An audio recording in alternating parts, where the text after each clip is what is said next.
Welcome to the Joseph Goldstein Insight Hour. This podcast is an expression of our shared interest in self-discovery.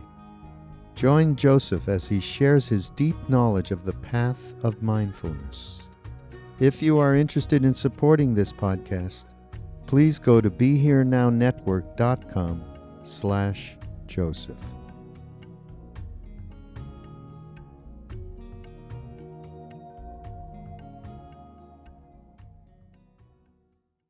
Over the past few weeks, we've been discussing the first discourse of the Buddha after his enlightenment, the turning of the wheel of the Dharma. He opened it with a discussion of the middle way, and then an outlining of the Four Noble Truths. The truth of dukkha, which is to be understood, the truth of the origin of dukkha, craving, which is to be abandoned. So tonight we'll explore the third of these noble truths, the cessation of dukkha, which is to be realized. So these are the words from the Buddha's discourse. And this, bhikkhus, is the noble truth of the cessation of dukkha, the remainderless fading and cessation, renunciation, relinquishment, and letting go of that very craving. Then in another place, in another sutta, he said, formerly when I lived the household life, I enjoyed myself, provided and endowed with the 5 chords of sensual pleasure. On a later occasion, having understood as they really are the gratification, the defects, the disadvantages, and the release in the case of sensual pleasures, I abandoned craving for them. I removed the fever of sensual pleasures, and I dwell without thirst with a mind inwardly at peace. There is a delight apart from sensual pleasures, apart from unwholesome states, which surpasses even divine bliss. Since I take delight in that, I do not envy what is inferior, nor do I delight therein. So it's pretty straightforward. And this is a very unambiguous and clear declaration of what frees the mind.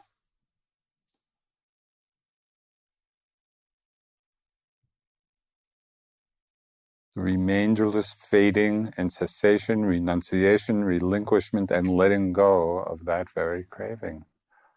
But can we even imagine a mind free of craving? I think it's hard for us even to imagine, well, what might that be like? I think we resonate more with the famous prayer of St. Augustine, where he said, "Dear Lord, make me chaste, but not yet." And so we might have the goal of the end of craving in mind, but are we really ready to let go of desire, of craving? A few years ago, I was on retreat, and in reflecting on this third noble truth, I began to understand the Buddha's words in a different and more immediate way. Because previously, I had always understood this truth, the end of craving, really as some far-off goal, as the end, the final end of the path in the distant future. Yes, I'll practice and practice and practice, and maybe someday I'll come to the end of craving.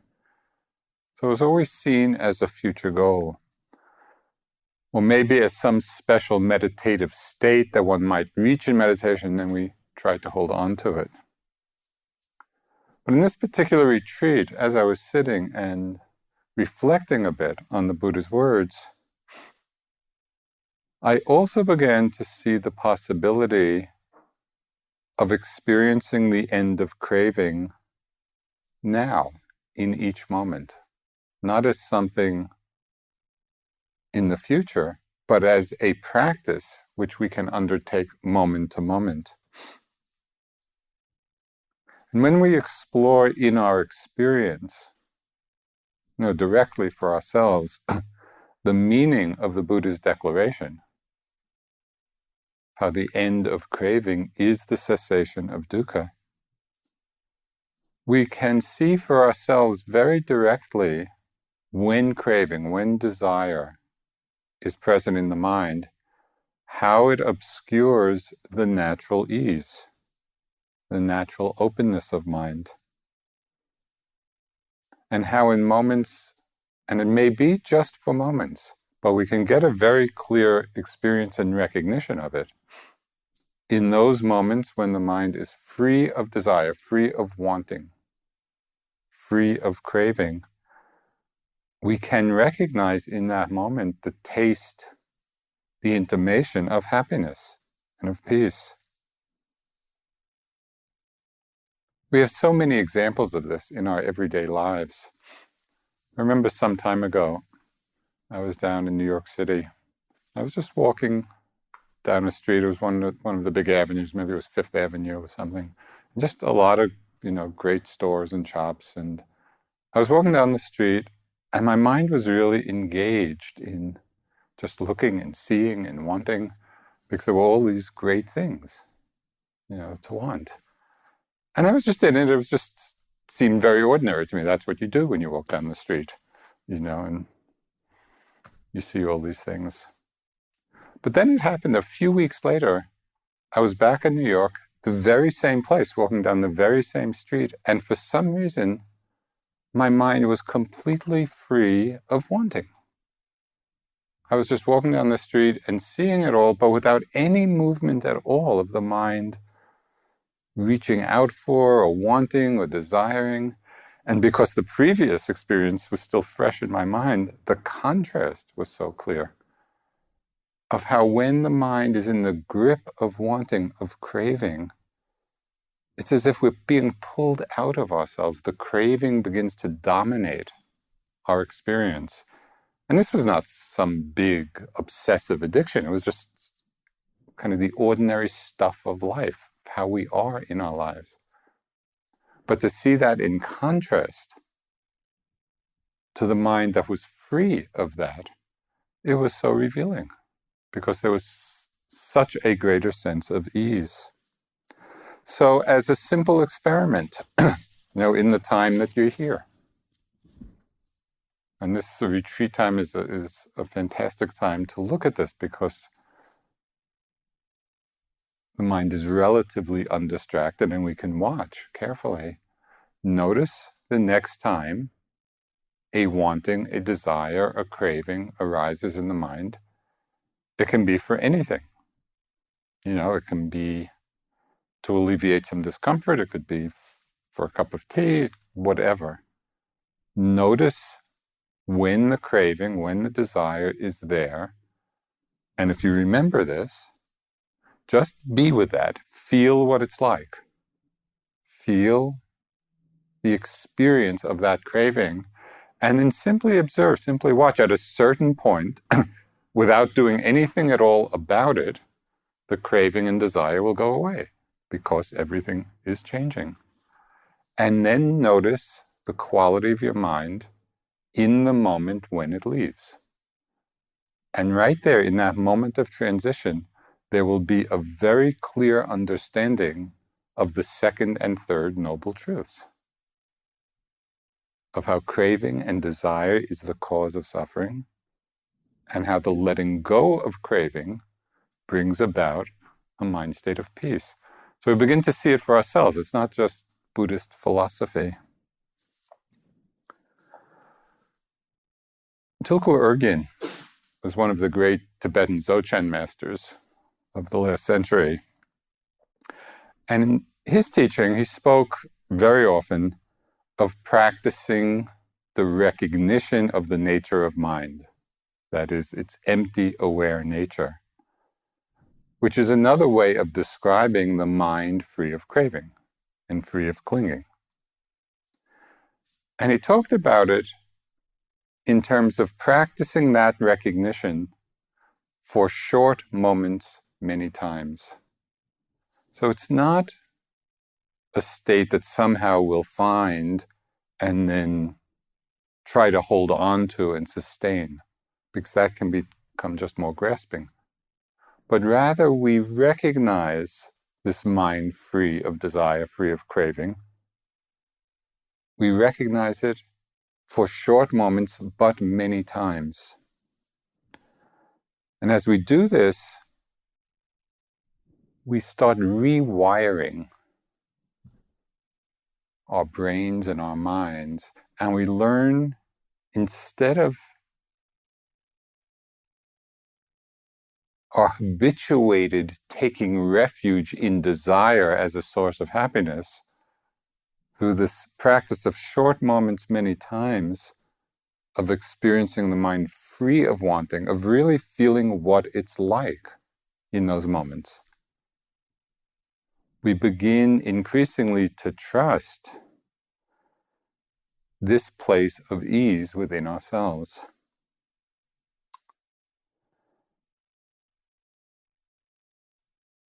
There are many different methods, vocabularies, and even different metaphysical descriptions regarding the nature of freedom, of ultimate freedom, in the various Buddhist traditions. But even though there's this variety of method and terminology and metaphysics, there is one common understanding of what frees the mind. And that is liberation through non-clinging. And this phrase is found throughout the Pali Suttas. When we read the discourses, we come across that phrase so many times: liberation through non-clinging. And it's also in many of the teachings of the great Tibetan masters and Zen masters. So there was a very famous Tibetan master, his name was Patrul Rinpoche. And he lived in the 19th century, and he was a vagabond monk. He didn't have a great big monastery, and very poor. He was just wandered from village to village, and he was very beloved by the people of Tibet because of the way he lived. He had some very useful teachings about non-clinging, and he wrote about it, or spoke it, maybe it was written down later. This is by Patrul Rinpoche, and it's called Advice from Me to Myself. And I love that, because this is good advice to give from we to ourselves. Listen up, you old bad karma Patrul, you dweller in distraction. For ages now you've been beguiled, entranced, and fooled by appearances. Are you aware of that? Are you? Right this very instant, when you're under the spell of mistaken perception, you've got to watch out. Don't let yourself get carried away by this fake and empty life. Your mind is spinning around, carrying out a lot of useless projects. It's a waste. Give it up. Thinking about the 100 plans you want to accomplish with never enough time to finish them just weighs down your mind.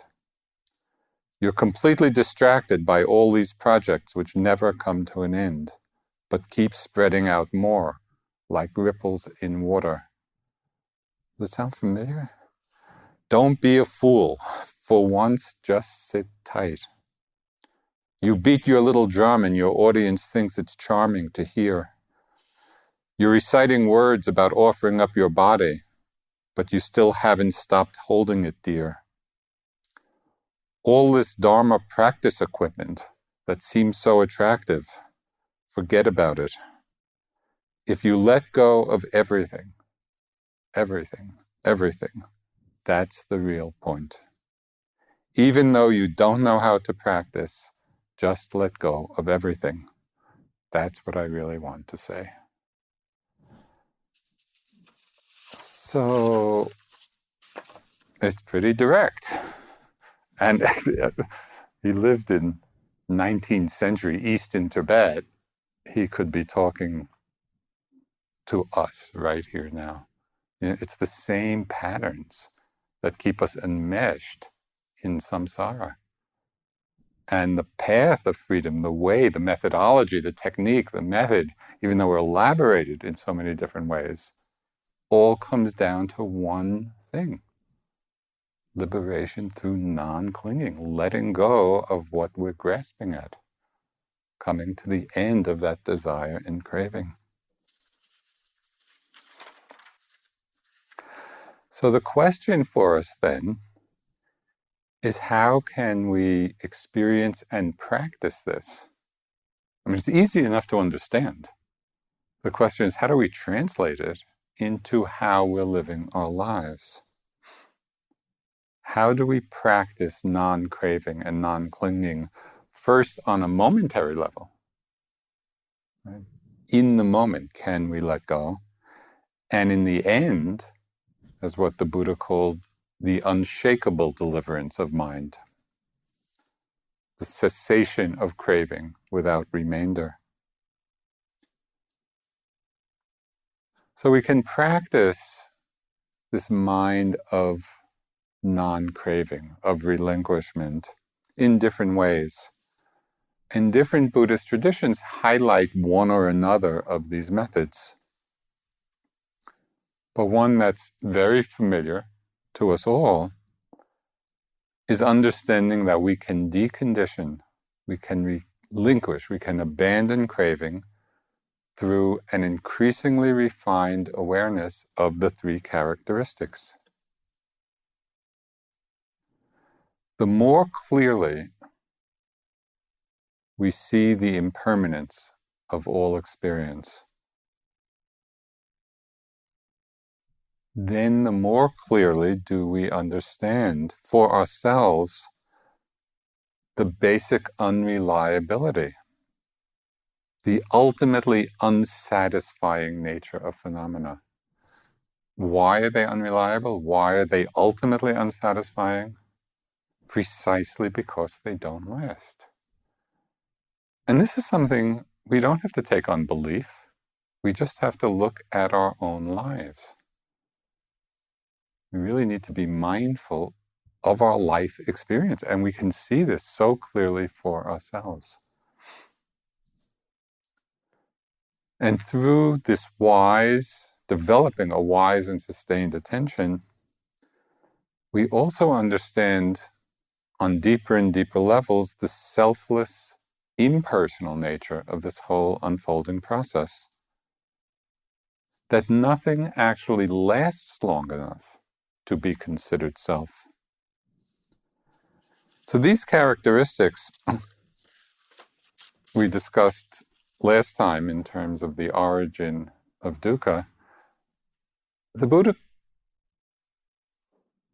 he called these three characteristics, or he described them as being the downside of things, the defects of samsara, of what makes it unreliable, unsatisfying. But there's a nice little twist here, because there's an upside to the downside, and it's helpful to recognize that. It's precisely because conditioned phenomena are unsatisfying that we're motivated to awaken. Seeing these characteristics clearly, seeing the defects of samsara, what makes it unreliable and unsatisfying, become in themselves the cause and condition for our liberation. And the Buddha pointed to this very directly.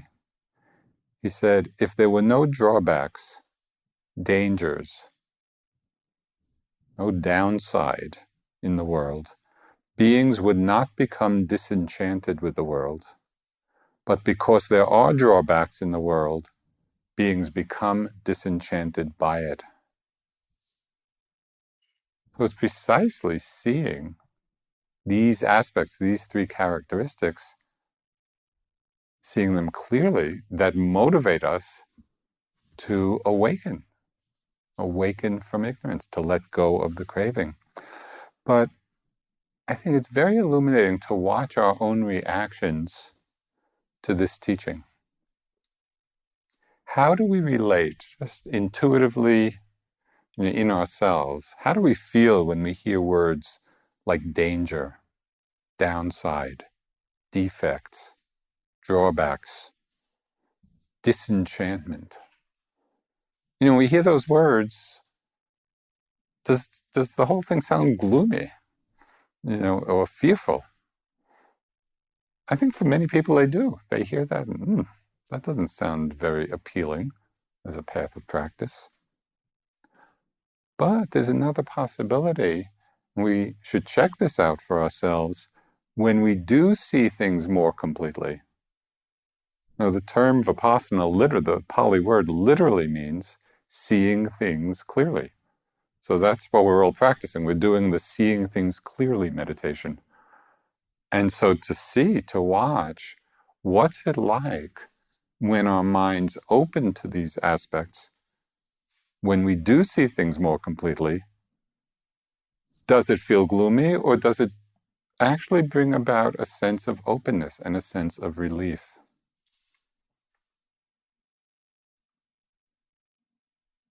I think it's helpful to understand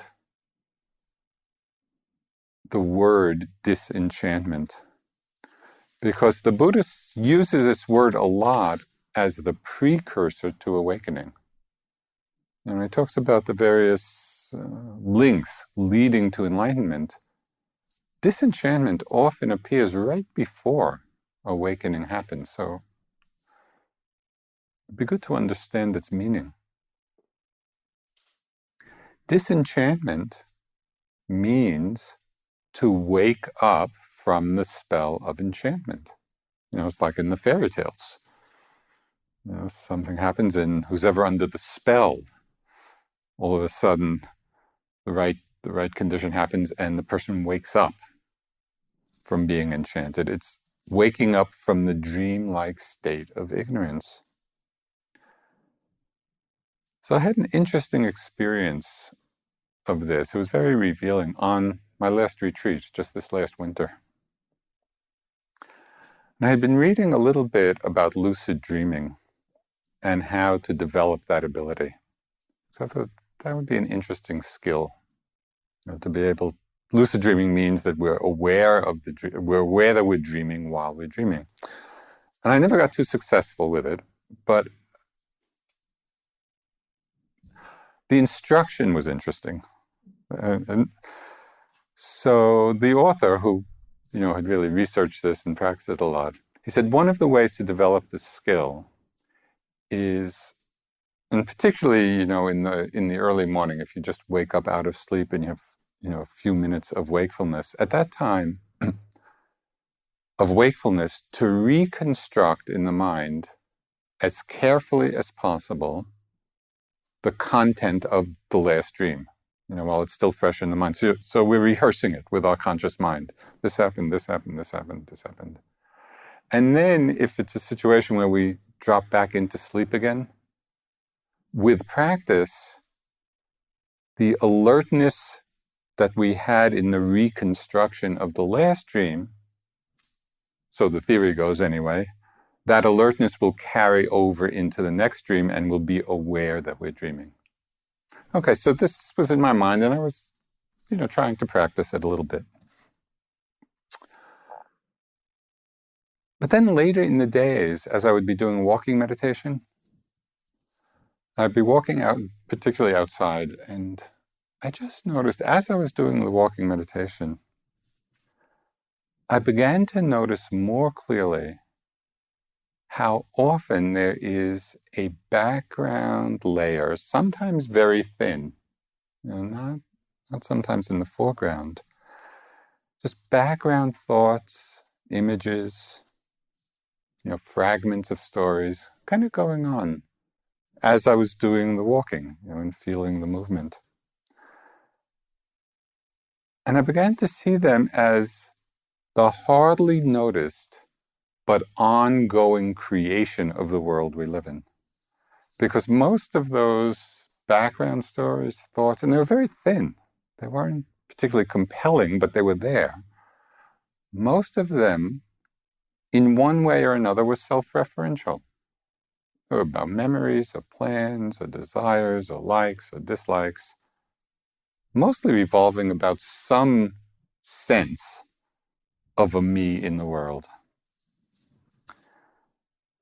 Now, what was striking to me, there's a point to this whole story.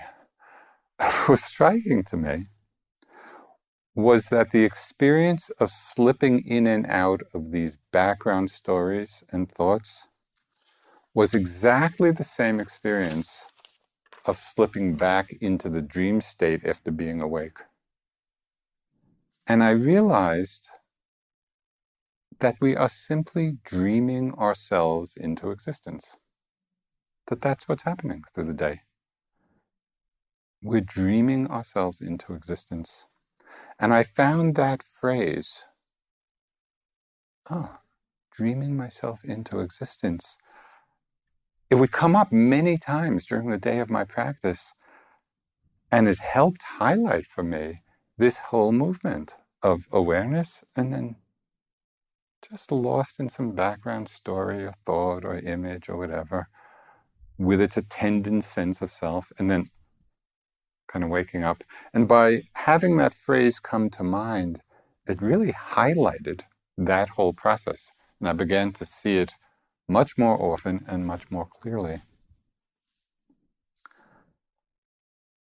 So an increasingly refined awareness of all of the three characteristics of how we dream ourselves into existence leads to a disenchantment.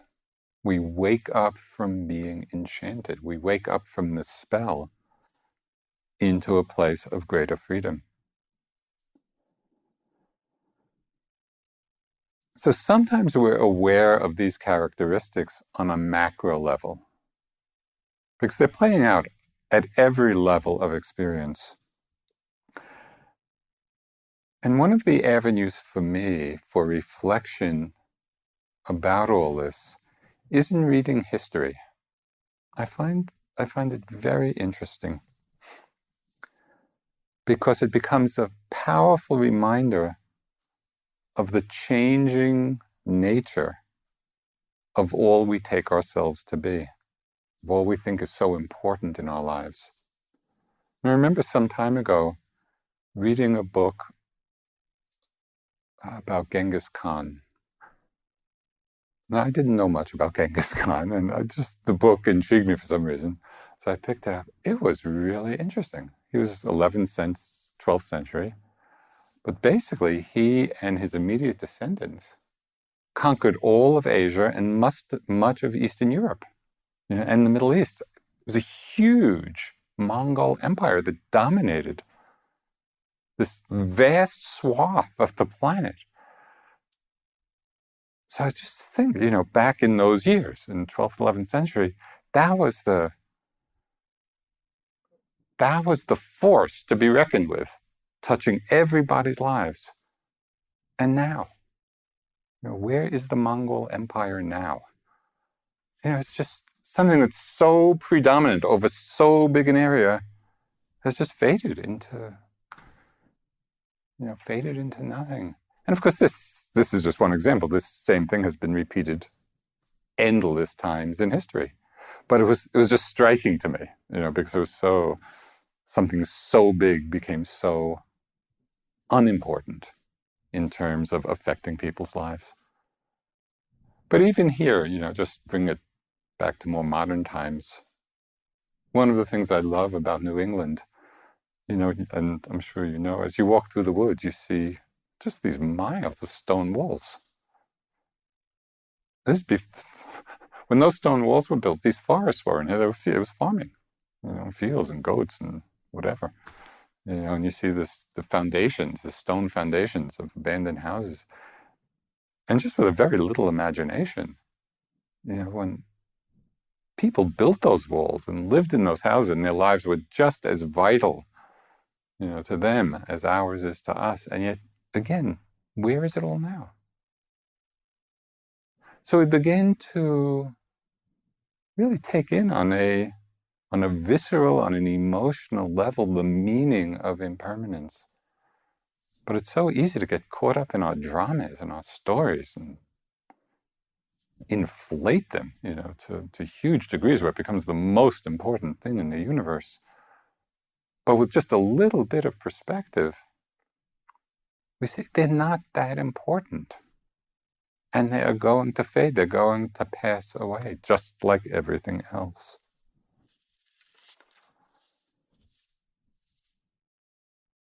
As we reflect on this, and this is not about subtle meditative states, this is just about what's obvious as we open to the world and look about us. A deep reflection where we take this in, it enlarges the context of our own experience.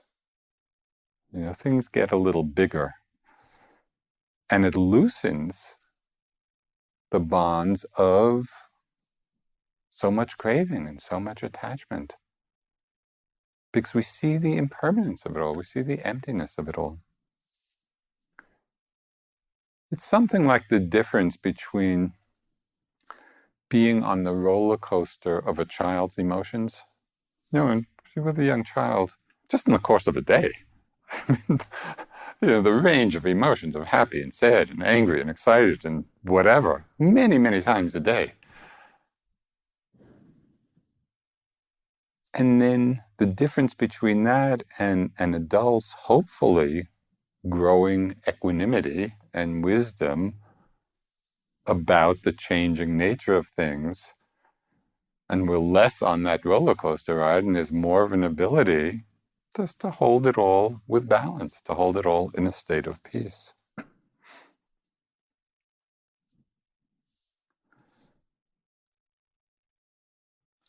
In meditation practice, we can experience the disenchanting or the unenchanting, what wakes us up from enchantment, truths of change and unreliability and selflessness, also on much more momentary levels. It's not only on the macro level. We can really begin to see it happening moment to moment, microscopically. We can see so clearly in our practice, as we're paying attention, that whatever arises in the body, in the mind, through our senses, whatever's arising has the nature to pass away, and that it's all happening very, very quickly. At first, when we first get a glimpse of this, when the mind can be present enough and settled back enough, relaxed enough to open to this flow of rapid change. And it's not that we have to do anything to make things change. Things are changing all by themselves. So all we have to do is settle back into the knowing of what's already happening.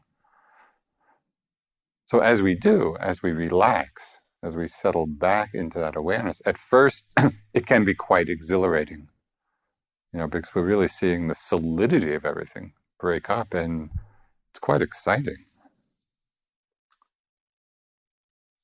And at this time, as the mind opens at that level, it's really the first time in our practice when the factors of enlightenment begin to all be strengthened and come into balance. So the mind is in quite a good state at that time.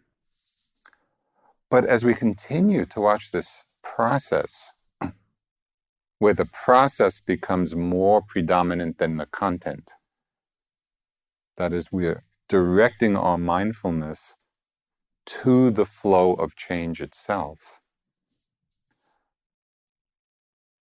Then as we look deeper and we begin to see the continual dissolution of things, that everything that's arising is just continually dissolving, both consciousness and its object. So the experience is of everything crumbling away. There's no place to take a stand. So this can be fearful and anxiety producing. So we go through different stages and different perspectives when we're really seeing the dissolution of things, seeing impermanence from that perspective on a very profound level. But if we can stay balanced with that and recognize, yes, this is just another aspect of seeing the truth of change. And this is a difficult aspect. It's hard. We're really seeing the suffering of it. But if we can open to it and just stay with it and be mindful of it, we come to a place of profound equanimity. And at this time, the practice is really going on all by itself. At this stage of equanimity, craving is greatly attenuated, because here there's a fading of pleasant feeling. And what becomes predominant are neutral feelings. So the mind is very open, very spacious, very equanimous. The feelings we're having in the mind and body are mostly neutral. So there's not that tendency to want or hold on. And as I mentioned a few weeks ago, at this place in practice, we begin to experience neutral feelings as more satisfying than pleasant ones, because they're more subtle, they're more refined. So there is great subtlety and refinement in this place of imperturbability. It's called equanimity about formations. And it's said, when we have a taste of that, it's said to be a foretaste of the mind of an arhat. So even well before we're fully enlightened, we kind of get a glimpse of what that mind would be like. The mind free of craving. So this is a bit of a description of it from Ajahn Jamnian, who is a Thai meditation master and healer, and quite a remarkable person and yogi. He said, at some point the mind becomes so clear and balanced that whatever arises is seen and left untouched, with no interference. One ceases to focus on any particular content, and all is seen as simply mind and matter, an empty process arising and passing away. A perfect balance of mind with no reactions. There is no longer any doing. And so this is really a place of great ease. There's no doing, and there's no one doing, and it's just all unfolding by itself. And sometimes all objects disappear, and all that's left is consciousness.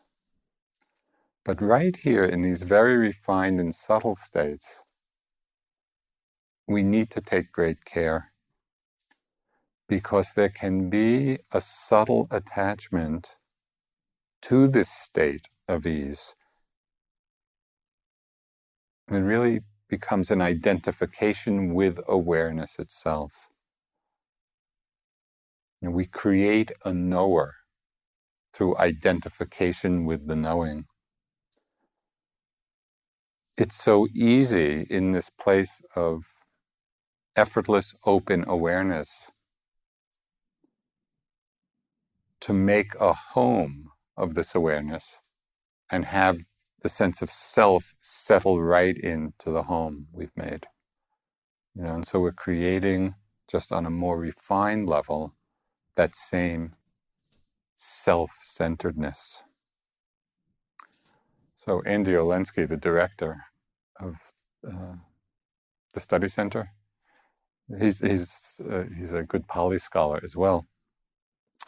He wrote something very apt, I think. He said, consciousness is not a thing that exists, but an event that occurs. And we really want to be careful not to make a thing out of consciousness, out of awareness, because that's how we get caught in identification with it. But if we really see that consciousness itself is a process, then we stay free of that attachment. So the question is, how do we cut through the identification with knowing? Because we can see it's, even though we get caught a lot by different sensations and reactions, and we get identified with different emotions or thoughts, it's not so difficult to see that at least it's happening. We become aware of it. But to cut through the identification with consciousness, that really takes a great care. And different traditions use different methods for doing this. So this is from the Venerable Mahasi Sayadaw, who addressed this very issue. He said, at times, the number of different objects may shrink to one or two, or all may even disappear. However, at this time, the knowing consciousness is still present. In this very clear, open space of the mind, like the sky, there remains only one very clear, blissful consciousness, which is very clear beyond comparison and very blissful. Yogis tend to delight in this clear, blissful consciousness. This is known as Dhamma Raga, that is lust for Dhamma. At this time, it simply has to be noticed, knowing, knowing, knowing. So we make the knowing itself the object of mindfulness. And we recognize the difference between being mindful of knowing and being identified with it. In some Tibetan and Zen traditions, there's another way of cutting through this identification with awareness. And that are the various teachings that instruct us to look for the mind itself. Tugurgen would often instruct his students, well, look for the mind. Can you find it? Can you see it? Can you taste it? Can you touch it? Can you find the mind? And of course, we would look, and the students would look, and we look, and we look, and there's nothing to find. And then he would say, the not finding is the finding. It's that recognition that there is nothing to find. And to really see and recognize what is the experience of not finding. So just as a little exercise, can you find what's knowing the sound? Okay, clearly the sound is being known. But can you find anything which is knowing it? And then, what is that experience of not finding? When we recognize the not findability of the mind, in that moment, the mind's empty, selfless nature is revealed. So in one way or another, through any one of a great number of methods, as all the factors of enlightenment, awakening, come into balance, as we ripen and mature that place of equanimity about all formations, at a certain point the mind opens to and realizes what is unconditioned, unborn. And the Buddha spoke of this in many different places. He said, "O bhikkhus," and he's talking to us, "there is that sphere where there is neither earth, nor air, nor fire, nor water, neither this world nor the rest, neither coming or going. There is an unborn, unbecome. I shall teach you the unformed, the profound." So the Buddha is pointing very directly to the mind that opens to what is unconstructed, unborn, unformed. And in Pali, these moments of opening are called Maggapala, translated as path and fruition consciousness. And it's what we chant at the end of the precepts. Idam me silang Maggapala jnana sa pachayoho tu. May this sila the practice of the precepts be the cause and condition for the experience of this path and fruition consciousness. Now, the path moment happens just once for each of the stages of enlightenment, and it has the power to permanently uproot certain defilements and to weaken the remaining ones. And it's this function which is so important, and the Buddha described Nibbana in this way. He said, and what bhikkhus is the unconditioned? Because, we can use these terms and they can be very abstract. The Buddha is just telling us very directly, what bhikkhus is the unconditioned? The destruction of lust, the destruction of hatred, the destruction of delusion. This is called the unconditioned.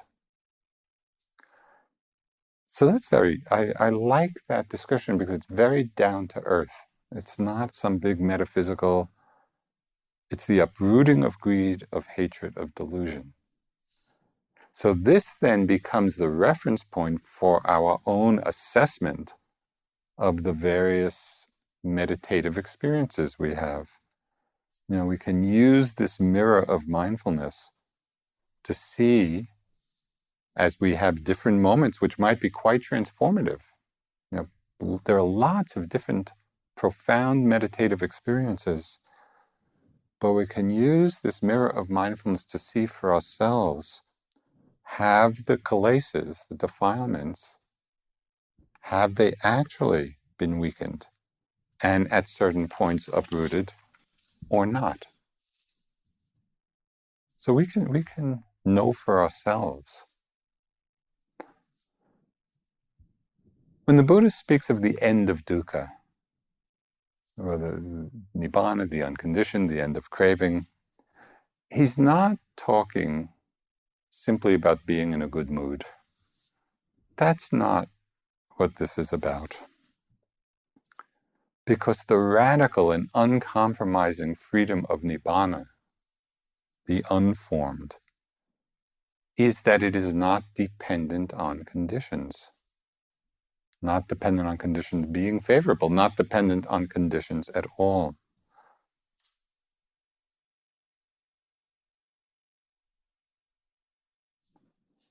So this deeper freedom, and it's the freedom of this third noble truth, the end of craving, comes about through a profound inner shift of understanding. When the strongly held view of self, that wrong view of self, has been purified through the experience of the unborn, the unconditioned, the unformed.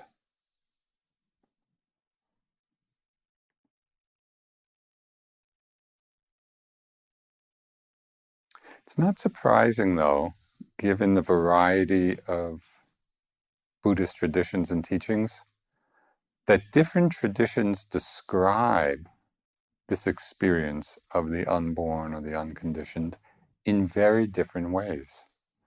And this is where traditions can become very sectarian and they get in conflict with one another because they can get attached to one particular description, one particular method. This is the right way, this is the best way, this is the highest truth.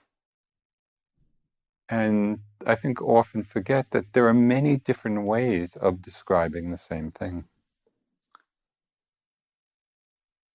In many suttas, this experience of the unborn is described as the cessation of conditioned consciousness.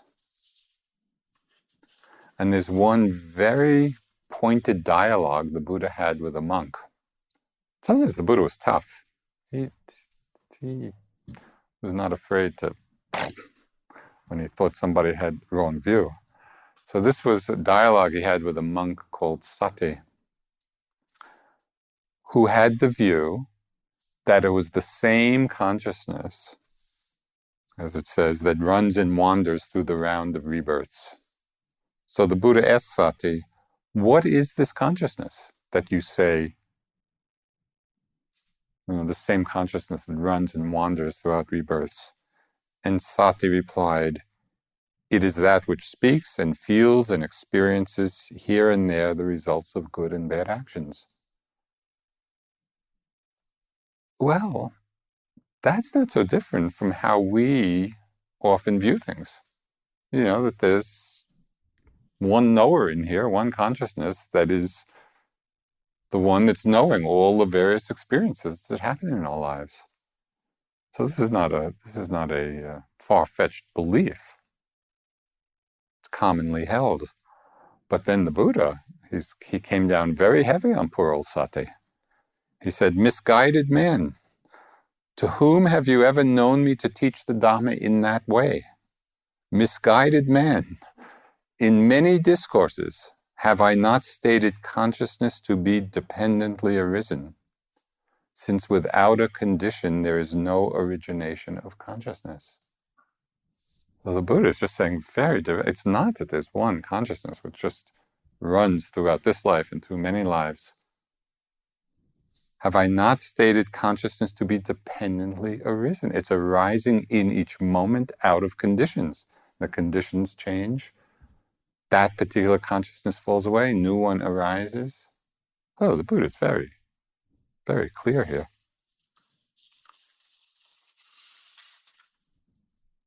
But another sutta, this is from the Long Discourses, and so from that perspective, the unborn is seen as the cessation of that changing consciousness, which is just dependent on causes.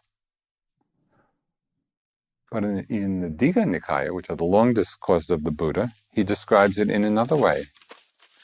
He talks about Nibbana, or the unconditioned. In this way, he said, consciousness without feature, without end, luminous all around. Here water, earth, fire, and wind have no footing. Long and short, coarse and fine, fair and foul, name and form are without remnant, brought to an end. From the cessation of the activity of consciousness, each here is brought to an end. So in this teaching, he's really using the same word consciousness in two different ways. He's talking about the consciousness brought to an end, and then what remains is this consciousness without feature, without end, luminous all around.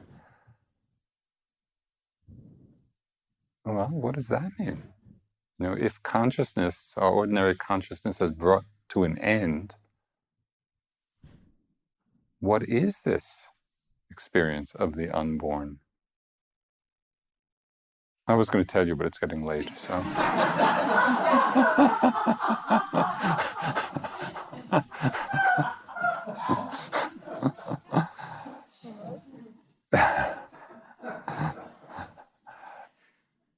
So we need to take some care with this. These are very subtle matters, but they're really about the deepest meaning of the path. When we really think of, well, what's our practice about? It's for this liberation, for this awakening. One of the great Thai masters, Ajahn Mahabua, who's considered to be an arhat, and very uncharacteristically, he wrote about his experience of enlightenment or awakening. So you don't often get contemporary teachers who will, at that level, who will really describe what happened. And he's describing the need at these very refined and subtle states for a lot of care. So I'd just like to read this just a little bit from his own description of his enlightenment. So once when I went to practice at Wat Do Dhamma Chedi, it's a temple, the problem of unawareness or ignorance had me bewildered for quite some time. At that stage, the mind was so radiant that I came to marvel at its radiance. Everything of every sort which could make me marvel seemed to have gathered there in the mind to the point where I began to marvel at myself. Why is it that my mind is so marvelous? Looking at the body, I couldn't see it at all. It was all space, empty. The mind was radiant, in full force. Then he goes on to say, this radiance is the ultimate counterfeit. You hardly want to touch it at all because you love it and cherish it more than anything else. In the entire body, there is nothing more outstanding than this radiance, which is why you are amazed at it, love it, cherish it, dawdle over it, want nothing to touch it. But it is the enemy king, unawareness, ignorance. But luckily, as soon as I began to marvel at myself to the point of exclaiming deludedly in the heart without being conscious of it, why has my mind come so far? At that moment, a statement of Dharma spontaneously arose. This too I hadn't anticipated. It suddenly appeared as if someone was speaking in the heart, although there was no one speaking. It simply appeared as a statement. If there is a point or a center of the knower anywhere, that is an agent of birth. That is what it said. Okay, so in the midst of this extraordinary radiance, all that there was radiance, he saw that the radiance itself was the king of ignorance, the king of unawareness. Because as long as there's any point of reference at all of a knower, that becomes the agent of rebirth, of this whole wheel of samsara. So this is the critical point. As long as there is identification with anything, any sense of the knower, then we're still bound up by the conventional conditioned mind. So through our practice of mindfulness and investigation and wisdom, we keep deconstructing all the constructions of self, all those moments of identification. And it is in short moments many times. We just see the arising, the identification with whatever, a thought, an emotion, the sensation, the knowing, the awareness itself. And we let go.